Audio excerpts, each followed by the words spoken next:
story with Henry, and it's actually too bad that I have to go after Nikki Fontanetta because she's such a great speaker. But she mentioned the community hospitals, and we were at 2 community hospitals in 3 different units, in a special care nursery where Henry was born, in a NICU and in a PICU. And when we came to Lurie, it was astonishing the difference. We were very, very pleased with the care that we got at those community hospitals. But when we came to Lurie, we knew we were in the big leagues. And we had not been able to get any answers, and we've been watching Henry decline and decline and decline. And you know, our baby who was doing tummy time, and he was lifting his head, and he was smiling, was no longer even able to breathe on his own. And we weren't getting any answers, and it was very, very frustrating to watch his health just decline and not know why, or if there was anything to do about it. So when we got to Lurie, I think we perplexed the doctors for a little while as well, but they certainly had the resources, and after about a month there, we did have our diagnosis. And as you heard in the video, it was a fatal diagnosis. It's called infantile cardioencephalomyopathy, which essentially means that it's a genetic condition that affects both his brain and his heart. And so over time, his brain shrunk and his heart enlarged. And on July 2nd of this last year, after about 5 months, a little bit more than 5 months at Lurie Children's Hospital, Henry died in my arms. It was very peaceful. He decided on his own. It's a sad story, but as Nikki said, it's a story that's full of hope. Because in his very short life, he did so many things, and it's thanks in no small part to Lurie Children's, who went above and beyond for us. They pulled strings that they probably shouldn't have pulled for us, to be honest with you. One of our wishes was to take Henry home for a short period of time, and the logistics behind that, he had a tracheostomy and a ventilator, so his care was extraordinarily complex. And so to orchestrate even a day or 2 at home was an outstanding achievement for the doctors and nurses. So Henry's dad isn't here tonight, but he and I were talking earlier this week about some of the things that we're thankful for at Lurie, and I thought we would share some of those with you. When we first got Henry's diagnosis, he first got his tracheostomy and ventilator, he was still in a crib, and that just wasn't working for me. It's hard to lean over a crib all day, and he was still coherent at that point. So he was a baby who wanted his mom, he wanted to sit on my lap, he wanted to play, but he couldn't move. So we asked for a big boy bed, and I'm not sure if there are any pictures of it or not up there, but they got us a big boy bed, and so we had this itty bitty 7-pound baby in a big boy bed. And so I was able to work from Lurie. I was able to work from his bed. I was able to snuggle him at night. Sometimes I was able to sleep with him and just be as close to him as I possibly could for the short time that we had him. So that really revolutionized our life. One of the other things that we had realized that we weren't going to reach Henry's first birthday.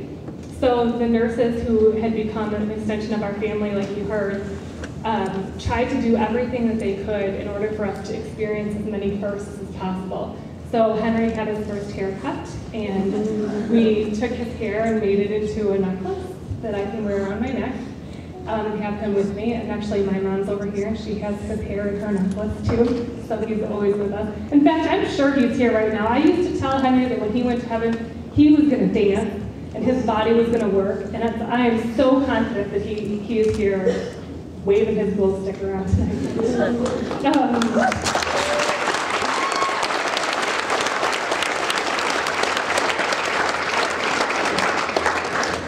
So instead of celebrating Henry's first birthday, the nurses helped us celebrate his month day every month. And in 1 month, his month day fell on his primary nurse's birthday, and there were cupcakes. And so Henry got to taste some frosting from a birthday cake. Lurie staff trained me and Henry's dad, my husband, to be independent with the tracheostomy and the ventilator, even though they knew that we were going to go home. They dedicated their resources to training us so we could be as independent as possible in the hospital. So we took Henry for walks, we took him to the cafeteria and had lunch with him, we took him to the 12th floor to see the fire truck and to see the therapy dogs. My best friend from college had a baby about 6 months older than him, and she would bring her son to Lurie so we could have play dates and walk around the hospital together. And there was really no reason for the hospital to dedicate those hours to training us when they knew that we weren't going to be able to go home. The last thing that really stands out in my mind as exceptional is the day that Henry passed away, either by coincidence or by some divine design. A lot of our favorite nurses and doctors were on staff that day. And he passed away about 4 o'clock on a Tuesday. And so my husband had been at work and was coming into the city during rush hour, and it took him about 2 hours to get here. In that time, our 2 primary nurses drove in to be with me and Henry until my husband could be there. They were not on service that day. One drove from as far away as Michigan City, Indiana. The other one came from LaGrange in rush hour on a Tuesday.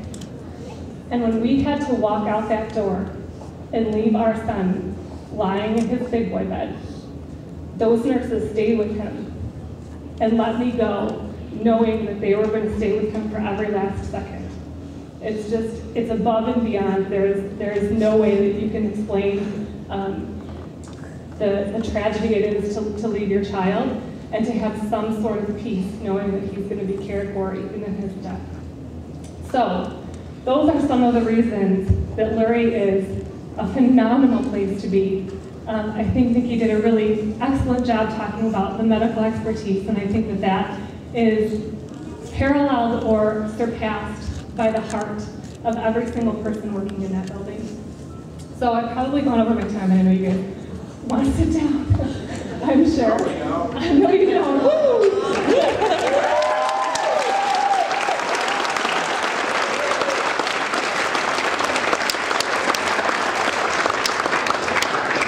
So I just wanted to share one last thing. There are 3 words that kind of became Henry's tagline throughout his life, and it's based on a Bible verse that was meaningful to our family. And those 3 words are shine, grace, and peace. And I want to challenge you all to take those words and make them meaningful to you too. Shine in everything that you do. You're clearly doing it tonight, so you have a head start on that one. Face all of your challenges with grace, and have peace in knowing that you're making the world a better place. So I challenge you to take those 3 words, pay it forward, continue to do good things for other people, even if they're small, because those are the things that really matter to people in the long run. So thank you so much.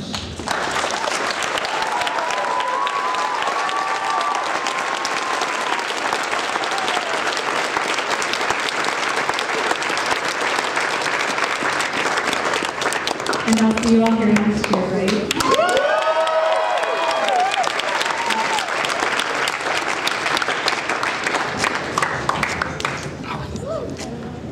And as you've heard all the stories today, and the reason why we're here, when you leave here today, remember why you did what you did today.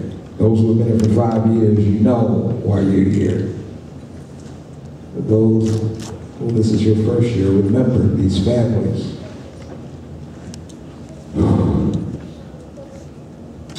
This is why you asked me to do this. All right.